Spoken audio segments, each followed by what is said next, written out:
Hello guys and welcome to another Living with a Mazda MX-5 episode.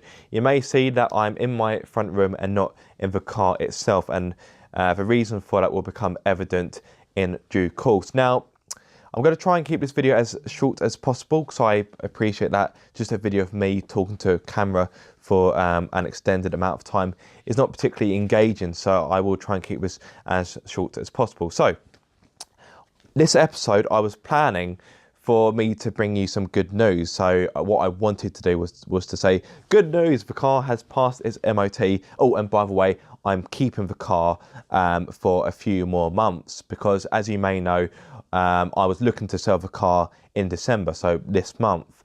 The reason for this was because long term, I can't afford to run two cars at once. I know, boo-hoo, first world problems. But my wife and I, we sat down, looked at our finances and thought, you know what, for the time being, we could afford to keep the MX-5, and we thought it'd make more sense to sell it in summer because, let's face it, who wants to buy a convertible in December?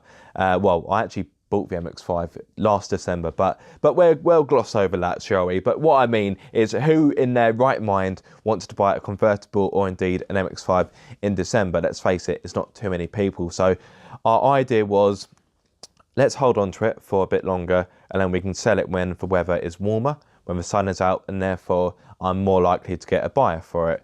So that seemed to be quite positive. So today I took the car for its MOT because it was due, dropped it off to a garage near my my work office at 8 AM, and I thought, okay, this should be okay. Now I know the car is 17 years old, so it is rather old. And you can never really guarantee that a car will pass its MOT, but I was quietly confident that it would because it passed its last MOT with flying colours, and if you look at its MOT history throughout the years, it has been really, really good. So I was quite confident for today. So I get a phone call from the garage around 9:45, I think it was this morning. Yeah, so we've MOT'd your car and some work needs to be done. Right, okay. So already there's some alarm bells ringing. So I'm like, right, okay, what work? I've got it in front of me here actually. So this is for notes on the documentation they've given me. It's been a long day. Brake pipe excessively corroded, front to rear. Brake pipe excessively corroded, offside to near side link. Suspension component mounting prescribed area is excessively corroded, near side front. And then suspension component mounting prescribed area is excessively corroded, offside front. So to try and put that into sort of plain English, what that basically means is that the front chassis rails have corroded, and I've seen it for myself. It's not pretty. In fact, I've got some pictures for you. So any fellow MX-5 owners, you may want to hide behind the sofa now.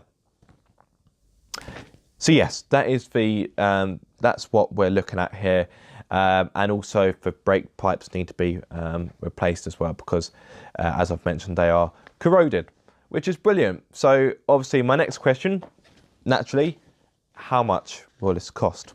So the quote I got from the garage, was £641 to fix the corrosion on the front chassis rails, and for the brake pipes that was £321. So you're looking at an overall cost around £1,000, and I'm sure you'll agree that's a fair chunk of money, especially in December.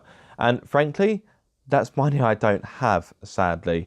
And if you think about it, the car as a whole is probably worth around 1,500 quid, give or take.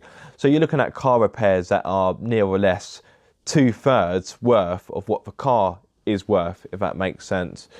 So yeah, as you can imagine, that news was rather shocking, and it definitely raised my eyebrows. Yeah, far from ideal. So I thought, well, I can't afford that. So my first thought is, well, I'm going to have to sell it, whether I like it or not. And I'm reluctant to do that because obviously I'd have to sell it for spares and repairs. And I'd say I'm more reluctant to sell it, not because because I don't want to part with the car. Of course, I don't want to part with the car. I've formed quite a bond with it, but I was actually more fearful that the car itself would be broken up for parts. Now, the garage have said that it's a good car, and I know it's a good car. So, if you were to fix these issues, the car would be fine. And it is limited edition. Now, I know Mazda has made quite a few limited edition MX-5s throughout the years, so one might argue, well, they make so many limited editions, are they really that special? But to me, they are. So I'm quite keen to preserve, my particular MX-5 because it is limited edition. 600 were made in total around 2000, the year 2000, not as in 2000 cars were made, because as I've just said, 600 were made, so I didn't want to confuse anyone there. So yeah, so 600 were made around the year 2000.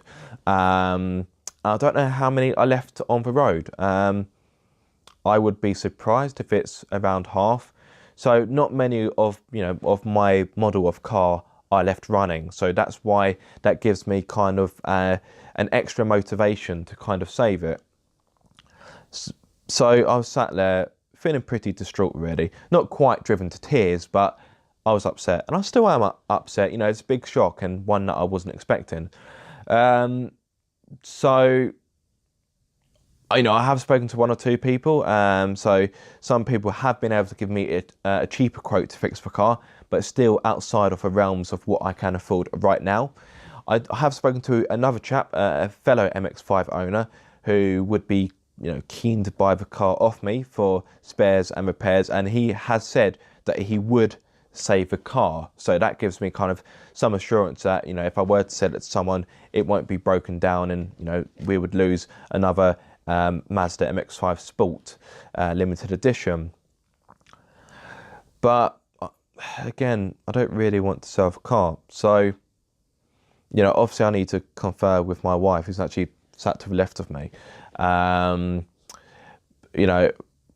Options I have would be just to leave it parked downstairs and just get it fixed when I can, which I don't know when that would be. Or what I thought of this afternoon, which is probably a better option, would be to declare the car stolen. So if, just in case some of you aren't aware of what that is, what you basically do is you contact the DVLA and basically state that the car will be taken off-road. So SORN is an abbreviation, so it stands for Statutory Off-Road Notice. So what you're basically saying is that the car will not be in use. So for that period, obviously you can't drive it, but it also means that you don't have to tax or insure it. So theoretically, I could leave a car parked downstairs outside my flat until a point where I can actually afford to fix the car. So that's probably the option I'm going to stick with, but it depends, because at the same time I don't want the car to be sat there upon months upon months on end where it's not being fixed, and the corrosion will only get worse, because that's just making that's just making things worse, isn't it? So yeah, those are my options really. So leave any comments in the section below about what you would do in my situation. I'm also going to put a poll to the right hand side of the screen. Hang on, yeah, right hand side, but it's my left hand side. That's actually quite confusing. So yeah, I'm going to put a poll in the corner of the screen, so I can try and gauge your reactions of what I should do. But yeah, that's it really. I didn't want this video to go on for too long, because like I said earlier, I know me just talking at the camera isn't the most engaging, and it's likely to get boring after a while. But yeah, that is the situation. The MX-5 has failed its MOT, and to repair it, I'm looking at around £1,000 to do so. Well, that's the highest quote I've got. Like I said earlier, I have got some cheaper quotes. So yeah, I wanted to film this video just to give you an update, and I think it's also important to to kind of showcase the negative aspects of owning a car rather than just focusing on the positives, because it's kind of like it gives you a window of what it's really like to own the car, and that's the whole point of this series. There's no point me talking about all the positive things if I'm not gonna focus on the negative aspects as well. But that's one of the pitfalls of the Mark 1 and indeed for Mark II, I own a Mark II, just in case you didn't know. That's a pitfall of a Mark I and a Mark II MX-5. They are prone to these issues, and Mazda were able to fix these issues with the Mark III and of course the brand new Mark IV. But yeah, that is the that's the situation at the moment.